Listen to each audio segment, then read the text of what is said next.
Somos Fernando Becker y Carlos Rodríguez. Cuba es otra historia. El billete del número 2, caballero.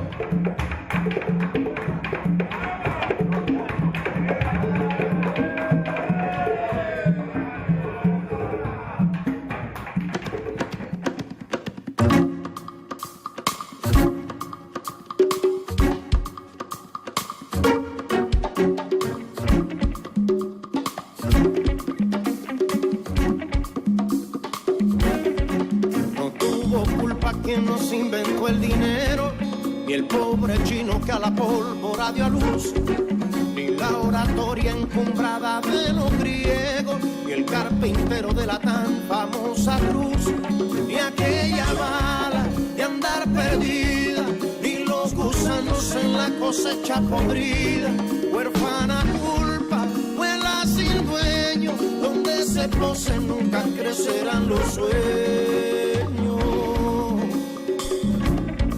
Nunca crecerán los sueños, nunca crecerán los sueños. Tuvo culpa el papel por lo que aguante, ni el instrumento por el disonante acorde, ni las costuras para que se vea elegante la recia porra que cuelga del uniforme, ni los escombros de haber caído, ni los relojes de cuántos envejecidos. Si corre el llanto, si no resulta, me duele tanto cuando la culpa, ay la culpa, la maldita culpa no la tiene nadie. Ay la culpa, la maldita culpa no la tiene nadie.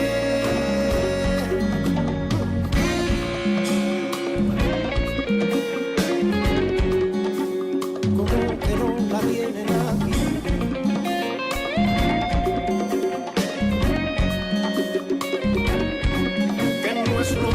Previsores que adivino, que no es igual recitación que improvisando, que es preferible quien lo intenta y ha perdido, que quien blasfema pero nunca va intentando. Culpa sin otro como incentivo para enfermarse de rechazo irreflexivo. Lancé unos golpes, se hizo esta rumba, una ilusión como linterna en la penumbra. Esa culpa de empinar los imposibles que mis abuelos me obsequiaron en la infancia. Denme la culpa de estallar cuando se arrime la cobardía con disfraz de tolerancia. Culpa coraje, culpa valiente, esa otra culpa es la que aplaude el inocente. Si corre llanto, si no resulta lo que me jode, lo que me insulta. Que la culpa, la maldita culpa no la tiene nadie. Que la culpa, la maldita culpa no la tiene nadie. No la tiene nadie. Identidad. La conciencia de reconocerse históricamente en su propio entorno físico y social crea el carácter activo de la identidad cultural por la acción de conservación y renovación que genera.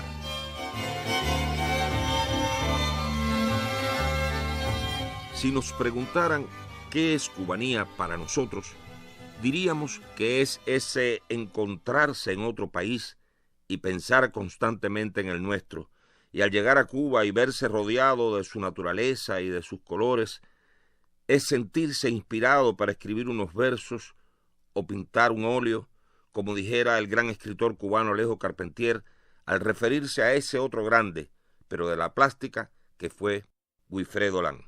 Poco después empezaba a pintar el cuadro monumental de la jungla, cuyo tema principal, podríamos decir, es un cañaveral. Pero las cañas de ese cañaveral en realidad son espinazos de personajes que las hojas dibujan, hacen adivinar.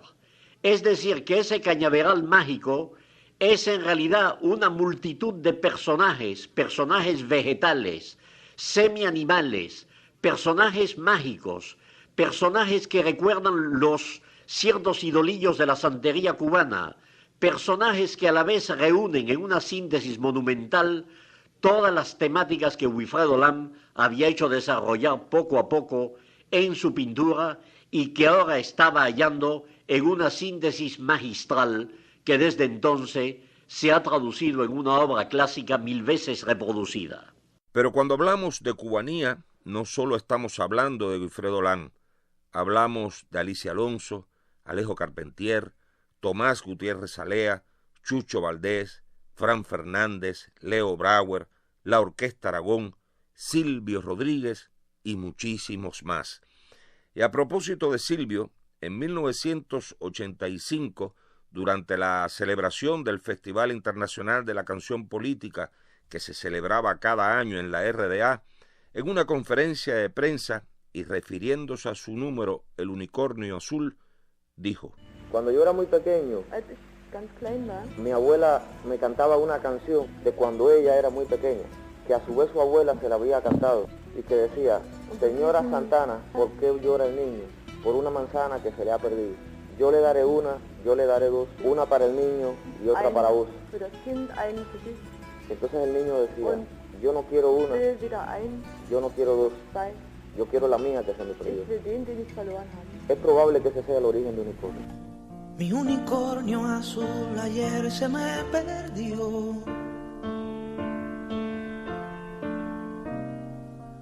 Pastando lo dejé y desapareció. Cualquier información bien la voy a pagar. Las flores que dejó no me han querido hablar. Al estar en Alemania, 20 grados bajo cero, aunque hubiese calefacción en el lugar donde actuó Silvio, nos remontamos a nuestras palmas, al calor humano de nuestras personas y lloramos, aunque Silvio formara parte de nuestra cotidianidad. No sé si se extravió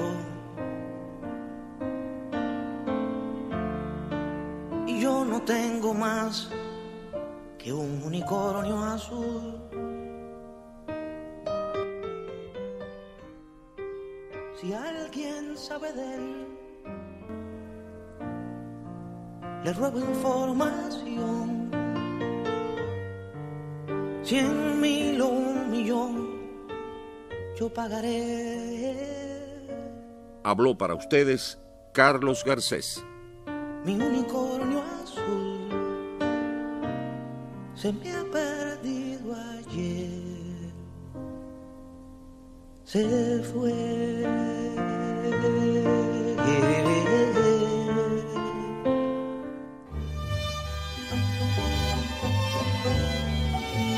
Identidad.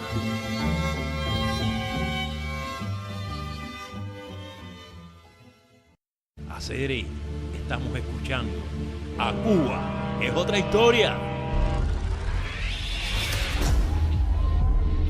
Qué linda columna nos ha regalado hoy Carlos Garcés de Identidad Cubana. Y hablando de Identidad Cubana, estamos junto a la máster en ciencia Maydi Estrada Bayona, quien es máster también de estudios del Caribe y tiene el doctorado en filosofía es profesora también de la Facultad de Filosofía e Historia de la Universidad de La Habana y sobre todo además es mi vecina.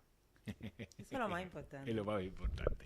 Bueno, traje a cualquiera, ¿no? Es mi vecina. Señores, nos vemos ahí, la vi ahí prendida en el CDR, con los niños, con las actividades, en la discusión precisamente del proyecto de constitución que estamos elaborando. La veo en cada lugar donde nuestro barrio está representado. Así que gracias por ser mi vecina. Ay, gracias a ti. Maydi, mira. Por acompañarnos en esta comunidad. No. Yo lo que quiero es precisamente nuestra Cuba que se conozca. Durante muchos años he hecho este programa en varias radios. es muy importante que se sepa, vuelvo a repetir, de la realidad cubana que vivimos cada día, porque para poder entender todas las falacias que se dicen de nuestra revolución y de nuestra sociedad y de nuestros cubanos, para poder entender un poquito del porqué de nuestra revolución y para poder entender de nuestra cubanía ante todo, hay que saber, hay que vivirla, como dice alguna canción por ahí ¿cómo se llama? Habana de Primera, creo que, ¿no? La canción de Cubano. Habana de Primera. Así que hay que tomarse su roncito, hay que fumarse tu tabaquito, hay que conocer de Guillén y hay que conocer de José Martí. Así que, señores, es importantísimo conocer a Cuba. Así que lo más importante de cada cubano es hacerla conocer su país, ¿no? Estamos, repito, hablando con Maydi Estrada Bayona, quien es máster en ciencia y es profesora de la Facultad de Filosofía e Historia de la Universidad de La Habana. Y estamos hablando, este programa está dedicado especialmente al proyecto de constitución que los cubanos estamos aquí discutiendo por cada barrio, por cada centro de trabajo, ¿no? Por cada lugar de nuestra sociedad, en las escuelas y demás, ¿no? Han habido muchos puntos, estábamos hablando del artículo 68, ¿no? Sí. Donde se hablaba de la unión de dos personas, hablamos mucho de eso, del racismo y demás, y hay muchos puntos, ¿no?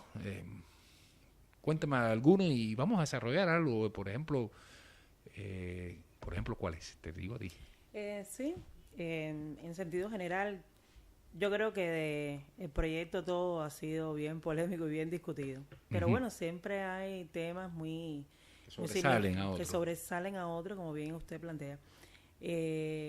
Lo primero es que, bueno, este artículo 68 que pareciera que fuera la Constitución. No, nada que ver. Porque, aunque ya me referí ampliamente sobre él, ha generado debates, incluso algo muy, muy interesante, y es que las personas en las puertas han puesto, estoy de acuerdo con el matrimonio original que creó Dios entre un hombre y una mujer. Ha habido posiciones desde el punto de vista de las religiones, también desde ese pensamiento patriarcal, o sea, hay que buscar las causas, claro, ¿no? Las causas un poco están ahí, y no creo que sean malas personas, ¿no? Ellos responden a una concepción del mundo en cual ha sido creada y donde otras expresiones del mundo no existen, por ejemplo. Otro tema importante es en relación al derecho a tener una vivienda digna. Ese ha sido un tema puntual, polémico, porque evidentemente en Cuba se hacen acciones en relación a que la mayoría de la población tenga viviendas dignas, pero somos un país que en el medio del Caribe, golpeado constantemente por acciones climáticas, o sea, por ciclones, por tornados, que eso hace, prácticamente que todo el tiempo estemos en inundaciones, que todo el tiempo estemos bajo el nervio, y que haya mucha destrucción.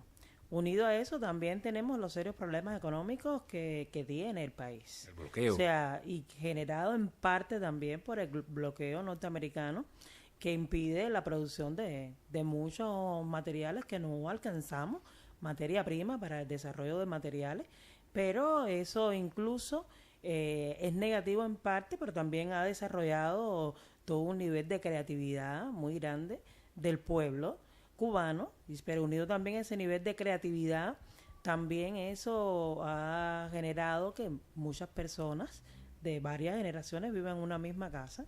Y eso ha también tributado a un problema muy serio, que es el problema de natalidad que tiene la población cubana, porque si bien tenemos como 0.13 por cada 1000 vivos, claro, que es un éxito de la medicina cubana, también en el desarrollo que hemos alcanzado las mujeres, unido a la necesidad de tener un espacio propio para desarrollar los valores de tu familia en sentido particular, eso también ha generado problemas serios en la natalidad en Cuba.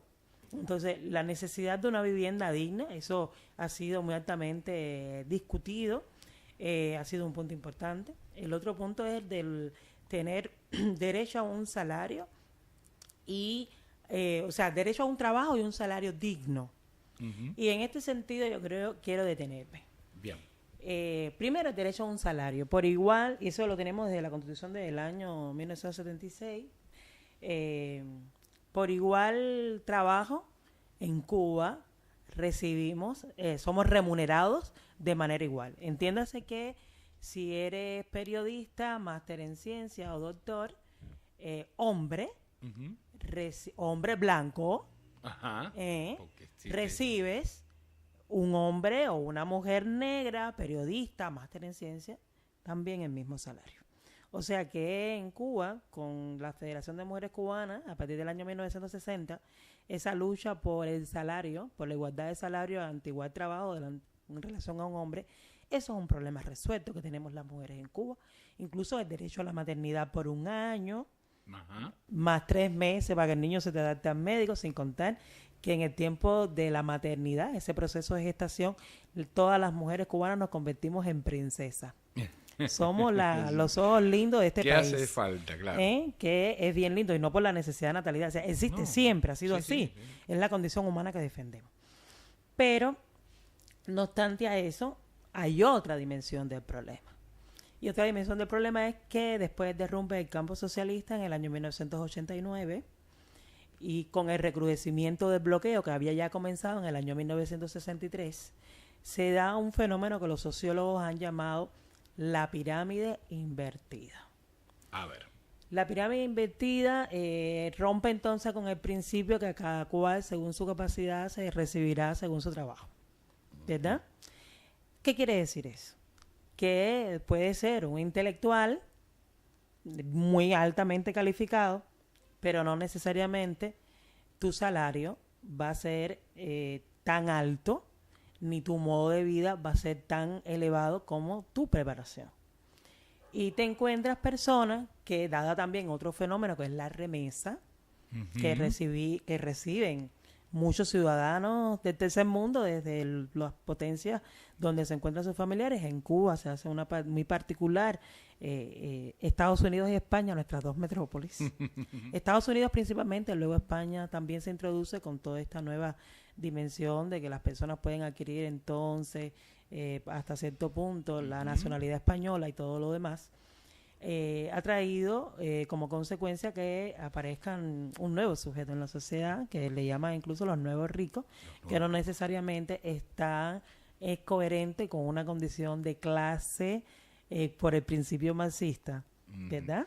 Eso que vemos por ahí cada rato, que tienen lo mismo un Audi que dos Audi. Tienen, y que tal vez no tienen el nivel educacional que puede, tal vez no son un doctor en ciencia, tal vez no es un médico, no es un profesor universitario, pero tiene su negocio, tiene su remesa y tiene tal vez un estatus de vida que no está en correspondencia con su preparación. Una nueva problemática dentro de la nuestra sociedad cubana. Que también fue discutido y fue planteado. Y que además yo creo que es muy valioso que se retome en este nuevo proyecto de Constitución, porque con estas dinámicas que se han venido dando hace ya algún tiempo, el trabajo como fuente de riqueza, ¿verdad?, y de crecimiento humano pierde un poco su valor.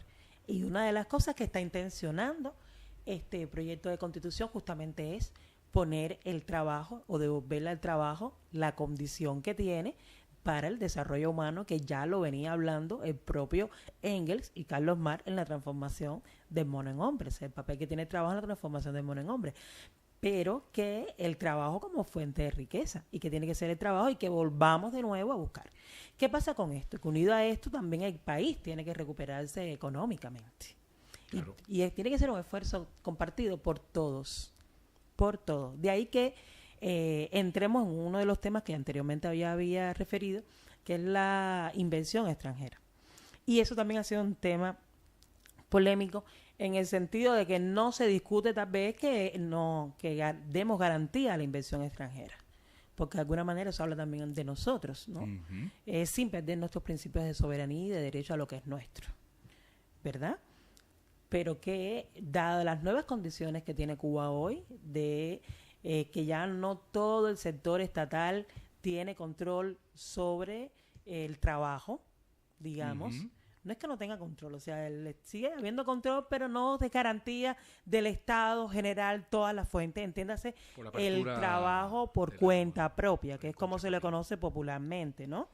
Este trabajo por cuenta propia trae consigo que ya se esté generando valores y riquezas importantes en el país. Y de ahí que una de las y capas sociales, por supuesto, pero que uno de los llamados a este artículo justamente ha sido el hecho de también darle, muchos de esos agregos en la población ha sido el reclamo de también en el proyecto de constitución garantizar, o sea, que los cubanos también tengamos la garantía de poder invertir en nuestro país. O sea, yo creo que eso también es importante, es válido, hacer un reclamo también de la población. Los propios cubanos dentro y fuera de Cuba. Sí, yo me imagino que los que están afuera están pidiendo eso para adentro, como una manera también. Yo creo que es bien interesante este punto y ojalá se tenga muy en cuenta, porque esto es una manera de subvertir las lógicas del bloqueo norteamericano. Claro. Tú me cierras, no importa. Nuestra soberanía tecnológica, nuestra soberanía y nuestra capacidad creativa, porque los cubanos somos muy creativos, ¿verdad? Lo tenemos desde la máquina en la que vamos rodando, que tiene, gracias a esa creatividad, esa inteligencia aplicada, ¿verdad? Que puede tener un motor de Audi con una carrocería de un carro de la década del 30 y un cloche de un Peugeot y toda esa locura, pero que es súper rico y súper auténtico y resuelve un problema, ¿verdad? Tener esa capacidad también de invertir la riqueza que generamos al interior, que fue también uno de los temas que se ha estado discutiendo en relación a eso. Y no tiene que ver o no se ha planteado también mucho el asunto de la dualidad de la moneda también, que tiene que ver también. Bueno, ese ha sido un tema bien importante que hemos estado discutiendo a nivel de Parlamento desde hace mucho tiempo. Ha sido incluso una intención muy puntual del propio Raúl Castro y que retoma como una de las misiones a resolver Díaz-Canel. Y en este sentido, el tema de la dualidad, bueno, todos sabemos que vamos a buscar la moneda nacional. Vamos a recuperar ese peso cubano. Todos lo sabemos. Y una de las cosas que también ha llamado la atención es que no aparece en el proyecto de constitución la moneda. Pero todos sabemos que es esa. No aparece ahí. No aparece, pero todos sabemos que es esa. Y ha sido un reclamo de agrego. Claro. En la metodología de cómo se ha ido desarrollando las discusiones, uno de los agregos es que aparezca la moneda que va a regir. Pero creo que también es estratégico en la búsqueda y en la confianza que también le tenemos a nuestra Asamblea Nacional de buscar cuáles son las alternativas para eso, porque eso lleva, yo no soy economista, no le meto mucho a la economía, pero por sentido común sabemos que en un país donde hay una dualidad de moneda, buscar una es difícil, por todo lo que eso representa en términos económicos y sociales también. Claro, pasa lo mismo en Ecuador, en Panamá, es decir, en distintos lugares de nuestra América, ¿no? Sí, pasa igual, pero con la diferencia de que, bueno, aquí incluso en algún momento tuvimos al dólar norteamericano circulando junto con el peso y circulando junto con el CUC, que es como se le llama, el peso libremente convertible, pero en el caso de Cuba eso ahora se nos acomoda más, porque por el bloqueo no podemos usar el dólar norteamericano. Exacto. Y entonces hay que cobrarle sus buenos gravamen, porque afecta a nuestra economía de alguna manera y hay que buscar los beneficios por una parte, y por otro tenemos un peso libremente convertible pero que es cubano. 100%. Es de esas búsquedas alternativas a lo cubano, hermano, a lo cubano. Esa ingenuidad que nosotros tenemos para resolver también los problemas, ¿no? Gracias, Maydi, por hablarnos de estos temas tan importantes de la Constitución. Tendríamos que usar varios programas para hablar de la Constitución, pero bueno, vamos a escuchar un poquitico de música y en el próximo bloque, de aquí, desde este lugar, nadie se va si no nos da una receta de cocina. Así que ve pensando por ahí. Ay, qué bueno. Hay algo de lo que tú haces en casa. Amigo, solo, ¿por dónde? Por por Cuba es otra historia. El programa más cubano aquí, solamente aquí, ahora en blanco y negro.